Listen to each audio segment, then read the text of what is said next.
Albert Einstein, whose theories changed the world of science forever. There was a time in his life when he was wandering from door to door for 9 years in search of a job. Even among his classmates, if anyone did not get a job, it was only Einstein. But who would have thought that the boy who was considered the slowest learner in school would one day get an offer to become the president of Israel at his door?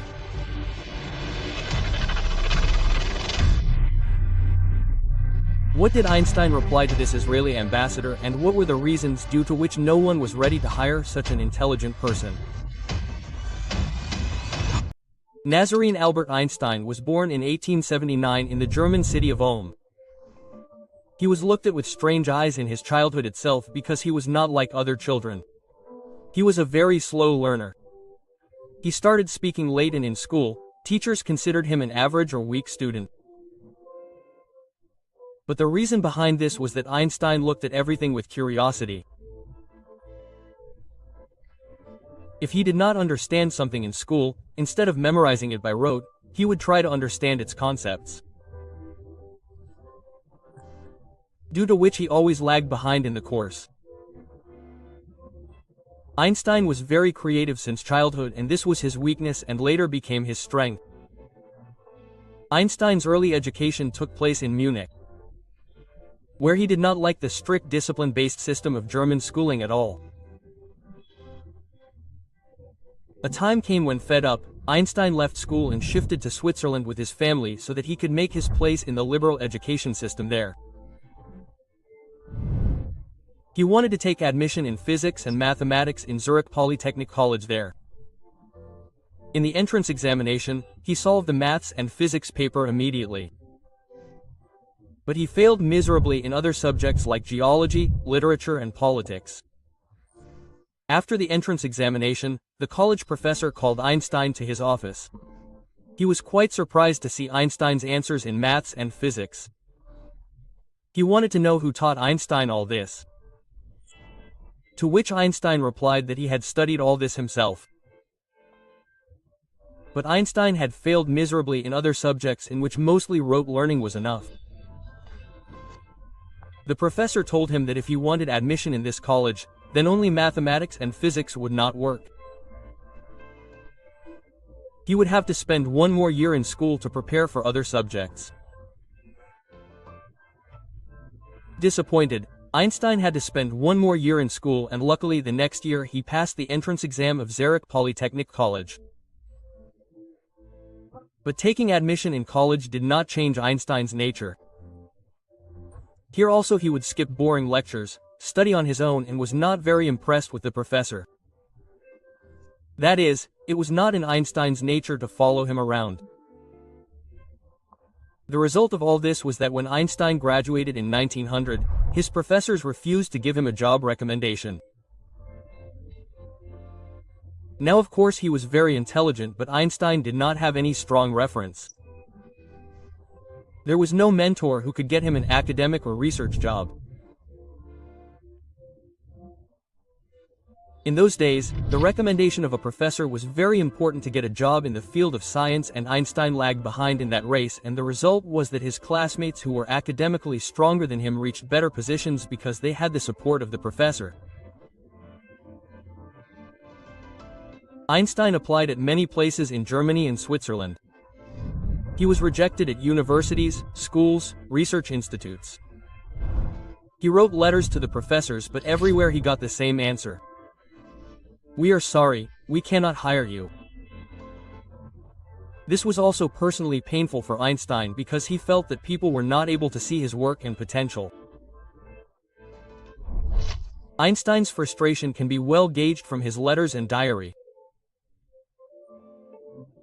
Einstein once wrote in his diary, "It seems as if the world does not need me. Every door seems to be closed." In the letter written to his family, it was mentioned, "I apply everywhere, but neither do I get a reply, nor does anyone need me. It seems that nothing is going right in my life."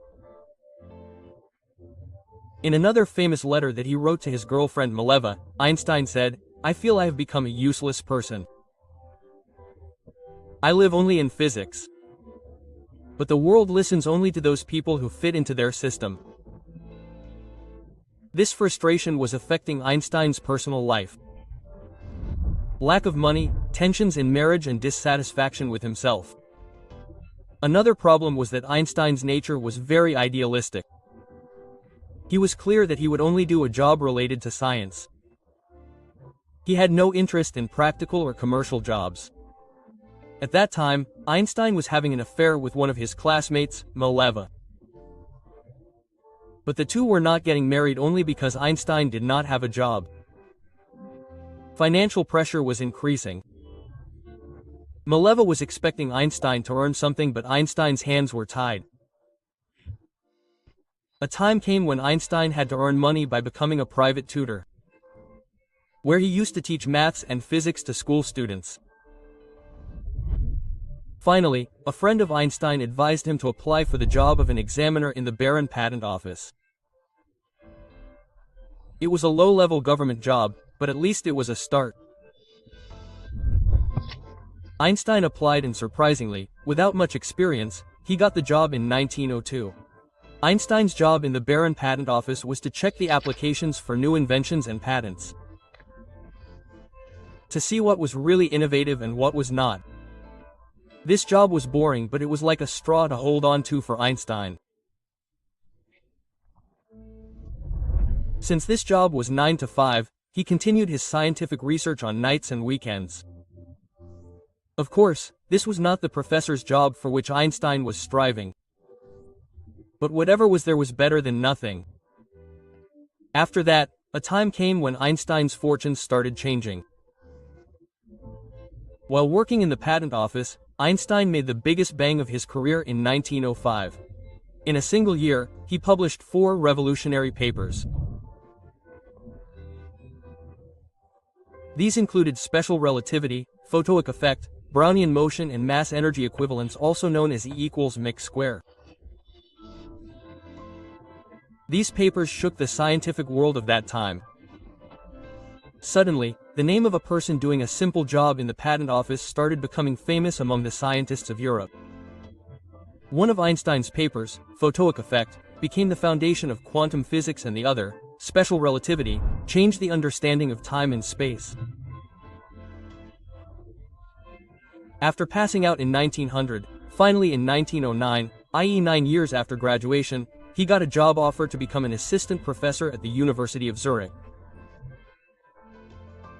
People never fully understood the personality of Albert Einstein. The image of Einstein outside the world of science has been very confusing. On one hand, people show him in a funny way. A strange, socially awkward scientist with disheveled hair who was only engrossed in his books and theories. On the other hand, he is also seen in a serious and important political role. In 1932, Einstein fled from Germany, just a year before Hitler took power there, because Hitler was very much against Jews and Einstein also belonged to a Jewish family. Einstein moved to America and became a professor of theoretical physics at Princeton, New Jersey. He was not only a hero of science but also a famous and respected face of the Jewish community all over the world. During this time, the process of forming the State of Israel was going on, and there was a lot of fighting in Palestine over this issue. Finally, Israel formally came into existence in 1948.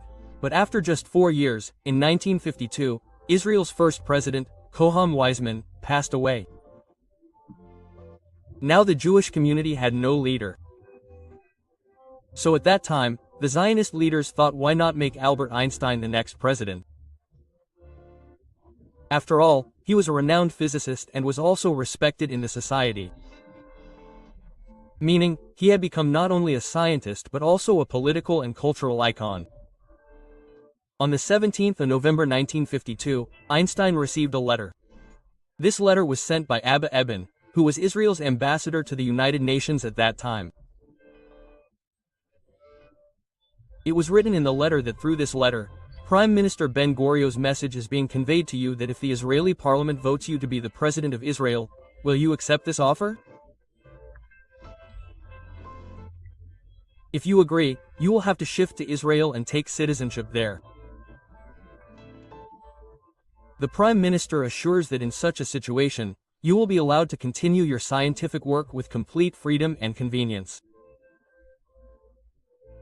This was a very big and emotional offer. But Einstein had different plans. The reply he gave brings out another aspect of his life. Einstein wrote in response that I am very emotional about the offer given to me by Israel to make me the president. But at the same time I am sad and ashamed that I cannot accept it. I have been dealing with objective things all my life. That is why I neither have the nature to handle people nor the experience of fulfilling official responsibilities. That means Einstein did not consider himself fit for political leadership. At that time Einstein was 73 years old. When he got this offer, he told a guest staying at his house that this offer was very awkward. Later he also explained to a Jerusalem newspaper which was campaigning for him that I do not want to face any such chance where I have to go with the decisions of the government which can go against my conscience. That means Einstein was not refusing only because he was not politically fit, but also because he never wanted to go against his conscience in his life. Then no matter how big a position or respect he got, people who were getting emotionally excited about the idea of making Einstein the president were forgetting one important thing, that Einstein was definitely sympathetic to Israel. But he was never a passionate Zionist. When Einstein refused the president's offer, former Prime Minister Ben-Gurion told his assistant that if Einstein had accepted this offer, it would have created a big problem for us. Because in 1946, 2 years before the formation of Israel, Einstein had said in front of an international community that the idea of a state is not in my heart. That is, in reality Einstein did not want to see Israel as a separate state. Finally, on the 16th of December 1952, Yitzhak Ben-Zavi became the second president of Israel.